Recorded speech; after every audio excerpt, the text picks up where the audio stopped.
La chasse est culturelle chez nous. Lénaïck Adam, député de Guyane, le dit dans un tweet. Il a sensibilisé le gouvernement à cette question.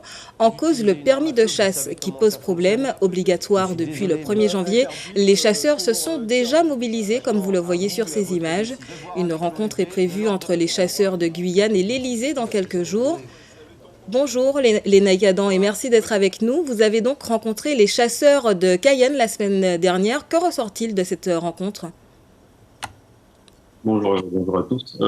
Écoutez, ils ont présenté les difficultés qu'ils avaient avec cette question de permis de chasser. Et donc, nous avons attendu. J'étais en présence de la sénatrice Marie-Laure Phinera-Horth. Ils revendiquent la délibération de l'Assemblée de Guyane qui disait qu'il fallait revoir la méthode au niveau du permis de chasser.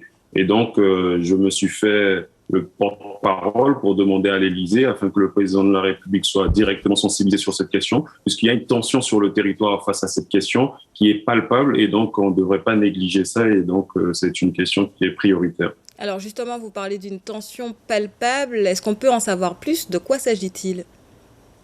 Écoutez, lorsque on vit une injustice, comme je le dis dans mon tweet, les Guyanais sont traqués, les chasseurs guyanais sont traqués, les pêcheurs sont traqués, mais de l'autre côté, les clandestins, les orpailleurs clandestins, on regarde impuissants, on les laisse faire parce que soit les forces de l'ordre n'ont pas les moteurs adéquats pour pouvoir les poursuivre, mais lorsque le Guyanais essaie de bien faire, on lui interdit de pouvoir pratiquer la chasse, ce qui est traditionnel, ce qui est dans notre culture, notre coutume. Et donc, ça devient dangereux. Cette frustration peut amener d'autres choses. Et c'est ce que nous voulons éviter en proposant aux chasseurs de directement parler aux conseillers du président de la République afin qu'ils mesurent l'enjeu et la proportion de la chose. Dernière question, Lénaïck Adam. Vous parlez d'une situation déséquilibrée. Vous comparez notamment le traitement réservé aux clandestins en Guyane et les Guyanais en particulier. Est-ce que l'intervention du président est nécessaire? Est-ce qu'il n'y a pas un autre recours possible, puisque vous disiez que vous étiez prêt à aller jusqu'au bout?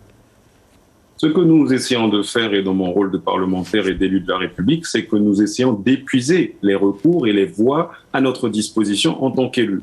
Par la suite, si nous passons la main à la population, directement aux intéressés aussi, ça peut changer et la méthode peut être différente. Et donc, il ne faudra pas nous accuser de ne pas avoir fait. Donc, on le fait en concertation. Maintenant, à l'État, que ce soit le préfet, que ce soit le président de la République, le gouvernement, d'entendre ce qui se passe sur ce territoire, nos réalités, nos particularismes, et qui puissent nous accompagner comme il se doit. Ici, il n'y a pas de fédération, donc le permis de chasse ne devrait pas exister sans cela. Aujourd'hui, il y a un moratoire de la CTG, les assises, il y a plusieurs travaux avec tous les élus de Guyane, où on dit que on veut pouvoir gérer cette affaire nous-mêmes, donc on reconnaisse l'association territoriale de chasse pour pouvoir gérer ce permis de chasse. On veut un moratoire qui aille jusqu'en 2025, et sans cela, on ne peut pas travailler dans ces conditions.